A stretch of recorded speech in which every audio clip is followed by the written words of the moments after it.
fleeing to crime. Dr. Bains, you are recognized. Thank you, Speaker and members. AB 3027 addresses one of the greatest emerging threats to American freedom and democracy: transnational repression. Neither state nor federal law recognizes transnational repression, despite its increasingly common use by foreign governments to prevent the exercise of human rights and free expression by diaspora and exile communities living in the United States. Transnational repression can take many forms, but in all cases, it is designed to intimidate, silence, coerce, harass, or harm the chosen targets of foreign governments. By definition, employing transnational repression against a person residing in the United States is a violation of our nation's sovereignty, yet there are numerous recent examples of this happening by governments considered both hostile and ally to the United States. Russia attempted to employ Interpol to coerce the United States into illegally deporting a Russian national living in California for the crime of free speech. Iran attempted to kidnap a journalist critical of the Iranian government living in New York City. And the Indian government successfully assassinating a Sikh leader critical of their government living in Canada. State actors like Iran, Russia, and India do not care about our constitutional freedoms. They seek to silence dissidents, erase criticism, and even murder their critics. I ask for permission to show a prop. Permission granted. A few weeks ago, this headlines on the front page of Washington Post stating the fact that the Indian government paid and attempted to assassinate U.S. citizens right here.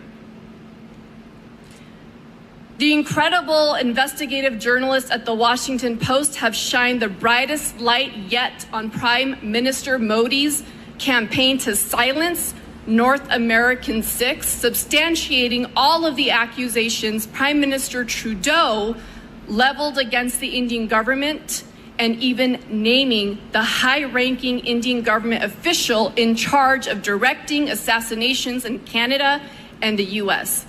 But my question is why? Why am I reading about this in the Washington Post and not in the FBI or Homeland Security report? U.S. ally or not, India and other foreign governments violating our national sovereignty must be held accountable and called out. We need Congress to lead by passing bills on transnational repression like the one authored by our Representative Adam Schiff. But as the home to so many ethnic groups that are forced to flee their home countries, California has an important role to play as well.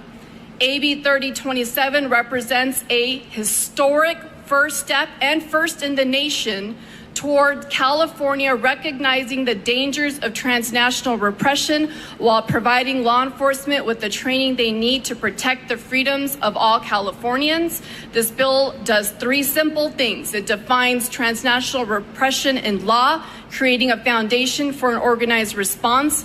It requires the Office of Emergency Services to work with the Commission of Peace Officer Standards and Trainings to help our local law enforcement recognize and use best practices to respond to transnational repression, and it sets the state policy to protect Californians from transnational repression and hold foreign governments accountable. The United States, and especially California, should be a haven to anyone who has fled persecution in search of a safer home. The refugee, exile, and diaspora communities we have welcomed into our state deserve to know that we will support them and protect them as they exercise their rights as Californians.